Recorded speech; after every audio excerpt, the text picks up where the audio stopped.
بسم اللہ الرحمن الرحیم۔ شروع اللہ کے نام سے جو بڑا مہربان نہایت رحم والا ہے۔ الرحمن، اللہ جو نہایت مہربان۔ علم القرآن، اسی نے قرآن کی تعلیم فرمائی۔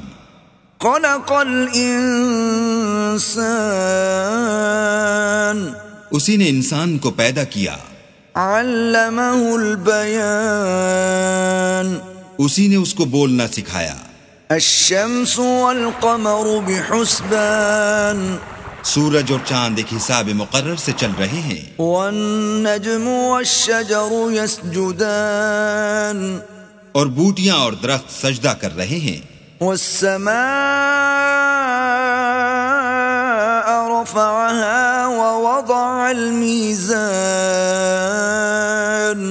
اور اسی نے آسمان کو بلند کیا اور ترازو قائم کی ألا تطغوا في الميزان، کہ ترازو سے تولنے میں حد سے تجاوز نہ کرو۔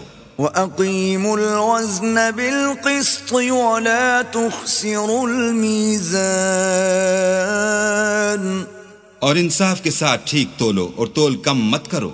وَالْأَرْضَ وَضَعَهَا لِلْأَنَامِ، اور اسی نے خلقت کے لیے زمین بچھائی۔ فِيهَا فَاكِهَةٌ وَالنَّخْلُ ذَاتُ الْأَكْمَامِ، اس میں میوے اور کھجور کے درخت ہیں جن کے خوشوں پر غلاف ہوتے ہیں۔ وَالْحَبُّ ذُو الْعَصْفِ وَالرَّيْحَانِ، اور اناج جس کے ساتھ بھس ہوتا ہے اور خوشبودار پھول۔ فَبِأَيِّ آلَاءِ رَبِّكُمَا تُكَذِّبَانِ، تو اے گروہ جن و انس، تم اپنے پروردگار کی کون کون سی نعمت کو جھٹلاؤ گے؟ خلق الانسان من صلصال كالفخار، اسی نے انسان کو ٹھیکرے کی طرح کھن کھناتی مٹی سے بنایا۔ وخلق الجان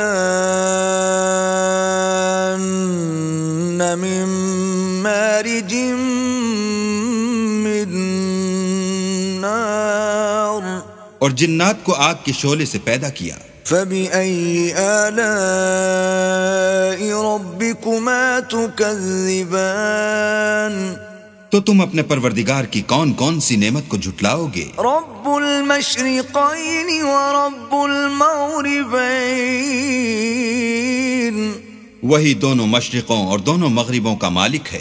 فَبِأَيِّ آلَاءِ رَبِّكُمَا تُكَذِّبَانِ، تو تم اپنے پروردگار کی کون کون سی نعمت کو جھٹلاؤ گے؟ صدق اللہ العظیم۔